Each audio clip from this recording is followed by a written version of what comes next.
Driving at night had always been a soothing ritual for me. The empty roads, the soft hum of the engine, and the serene darkness outside provided a sense of solace. One particular night, I decided to take a different route, one that promised to lead me through a remote countryside and bring a new sense of adventure to my nightly drives. I set out as the moon hung low in the sky, casting an eerie glow over the landscape. The road was narrow, winding through dense woods that seemed to close in on both sides. My headlights sliced through the darkness, revealing twisted tree branches that seemed to reach out like skeletal fingers. Yet there was a certain thrill in the unknown, a sense of anticipation that quickened my pulse. As I continued down the road, the air grew colder and an unsettling feeling gnawed at my gut. A mist began to creep in, swirling around the car as if trying to obscure my path.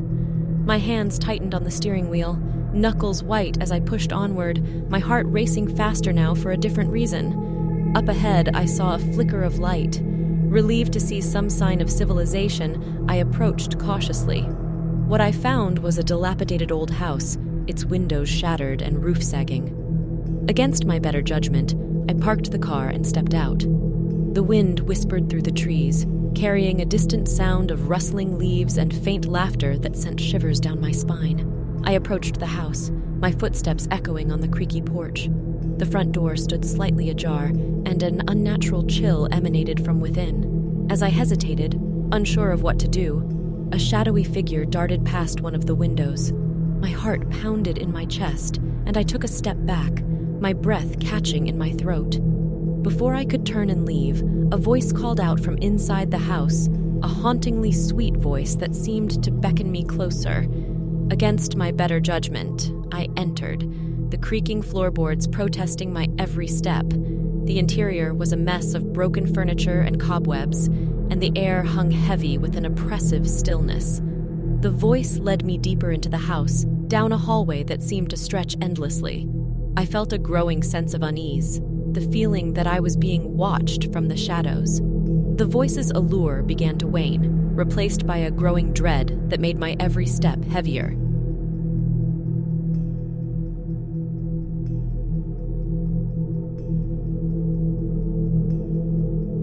Suddenly, the hallway opened into a room bathed in an eerie blue light.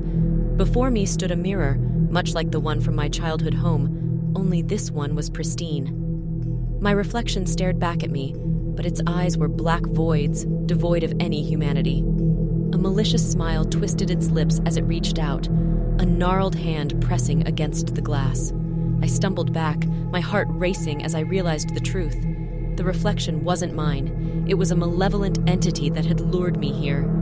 Panic surged through me as I turned to flee, but the hallway had vanished, replaced by an endless expanse of darkness. I was trapped, ensnared in the clutches of this malevolent force. The mirror's laughter echoed in my ears as its icy grip closed in around me. I tried to scream, but no sound escaped my lips. As the entity's laughter grew louder, the blue light enveloped me, and I felt myself being pulled into the mirror, my world shrinking to a pinpoint of light before fading into nothingness.